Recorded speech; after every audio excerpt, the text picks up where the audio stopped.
Donc c'est facile là, j'avais des salades le printemps. Alors il faut choisir les plus belles salades, bien paumées, tout ça, qui montent tard.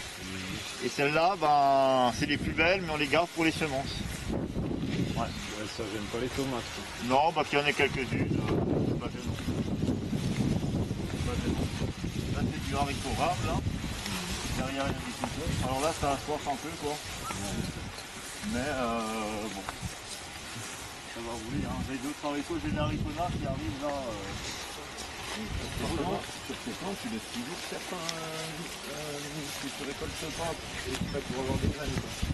Ouais, pour des choses, voilà, pour les salades, les choses qui vont bien, ouais. Ouais. Et après j'essaye, je travaille là, mais il faut l'intégrer dans la gestion de l'ensemble, tu vois. Puis des fois tu veux faire quelque chose, tu commences, mais après tu as une deuxième étape ou une troisième étape, mais ce jour-là, ben, tu as d'autres priorités, tu vois, et tu rates le bon moment pour faire le truc. Et du coup c'est foiré. Il y a des moments où on a trop de choses à faire en même temps, quoi. Surtout là, les mois de mai, juin, où des fois il y a d'autres imprévus. C'est la vie, hein. Voilà, avec les woofers, les stagiaires, ça permet de faire plus de choses et puis même de prendre plus de risques là justement parce que comme je m'en fais bouffer par les limaces et tout ça, ben, comme on est plus, on fait plus de semis, on fait plus de plants, de rechange, on est plus à pouvoir remplacer les plants quand ça se fait dégommer parce que quand tu es tout seul, si tu as planté 1000 ou 2000 choux qui se font dégommer en 2-3 jours qu'il faut les replanter, tu es un peu dégoûté que si tu es à 2, 3, 4, ça passe mieux quoi. Tu pourrais pas tout seul, hein, toi, parce que tu as d'autres choses à planter aussi et tu n'aurais même pas réussi à faire les plans de rechange. Toi, que le fait d'être du monde, ça permet d'expérimenter plus, prendre plus de risques. Sinon, on sécurise plus, alors on va plus se mettre d'anti-limaces ou on va se remettre à travailler le sol ou je sais pas, tu vois. Et là, ça permet de chercher comment continuer dans cette voie-là. Ouais. Ça, c'est des asperges qu'on vient de planter ce printemps. Donc ici en fait c'était dans le sillon, comme je vous avais dit avant il y avait une butte là, une butte de l'autre côté, donc ici on a mis les griffes au fond dans le sillon et on a recouvert de terreau de compost végétal, de compost de déchets verts. Et puis après j'avais semé des carottes dedans, donc on voit il y a des carottes là dans les asperges, pas ici il y avait des salades, et là il y a des carottes, et il y a des belles carottes, tu vois, moi dans le compost il y a la place, hein. Donc cool hein. Ah ouais. Voilà. Et sans arroser alors. Et bah, là j'ai arrosé au début, le temps du semis, tout ça, surtout les carottes et surtout dans le compost parce que le compost ça sèche très vite par rapport à la terre argileuse d'ici quoi. Donc là il faut maintenir arrosé au début le temps que la carotte elle passe cette couche et qu'elle arrive dans l'argile qui est humide quoi. Et après il n'y a plus besoin de... J'arrose plus après, une fois que c'est en culture, c'est bon, surtout chez nous. Après maintenant les gars qui sont au-dessus de Mulhouse, vers Colmar, où c'est du caillou, du sable, l'eau elle n'est pas retenue comme ici quoi. Donc là-bas ils doivent arroser. Ah oui. Là-bas le maïs il est arrosé tout le temps, là ils doivent y aller cette année. Là. Ça arrose quoi. Et les asperges là, tu les as pas récoltées Si, donc ça c'est pour faire des asperges vertes ici. Alors j'ai un autre champ chez un collègue, j'ai 10 arbres, j'ai 1000 pieds d'asperges que j'ai plantés il y a 5 ans, qui sont en pleine production. Celles-là, on va les récolter à partir de la 3e année. Oui.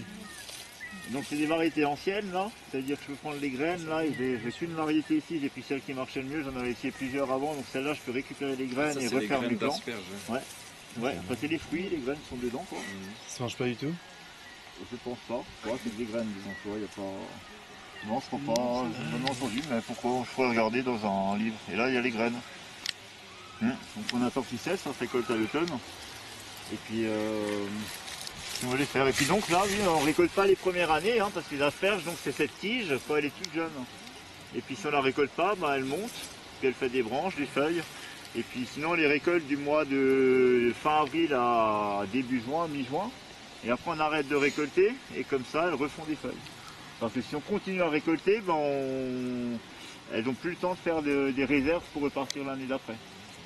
Ce que tu récoltes, c'est la partie qui est dans la terre.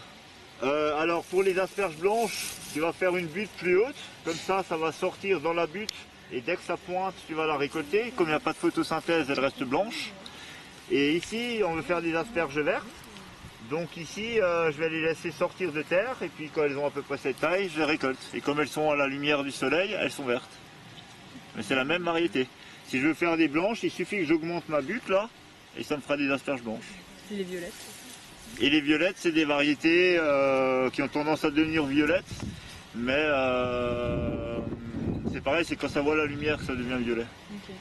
Ouais, il y en a qui vont être vertes, enfin souvent même les vertes elles ont la pointe violette en fait souvent.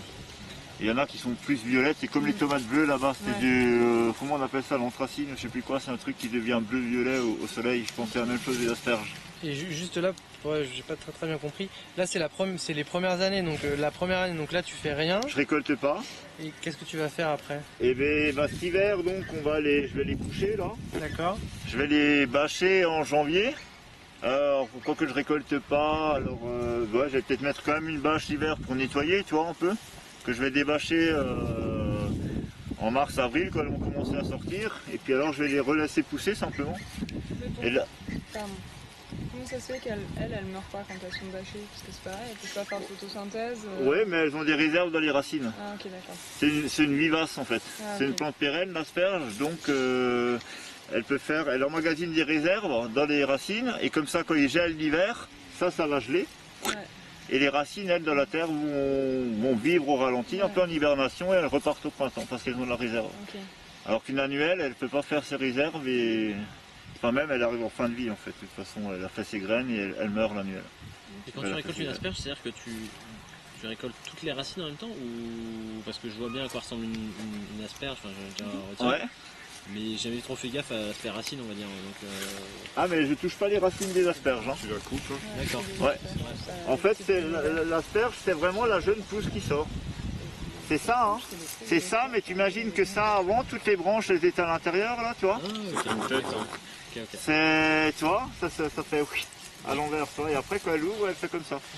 Si tu la laisses. Et toi, tu la récoltes quand elle est au stade, elle va pas tarder à s'ouvrir. Tu vas quand même la chercher dans le sol aussi. Enfin, Voilà, ben oui, les vertes, on va pas les chercher profond parce qu'elles sont pas plantées profondes. Mhm. Et si on veut faire des blanches, effectivement, on met une butte plus profond et là on les cherche dans le sol parce que c'est le fait qu'elles sont. Mais ça laisse les racines. Enfin, Mais on prend pas les racines, on coupe au-dessus des racines. Parce que si on coupe les racines, on casse la culture. Quoi.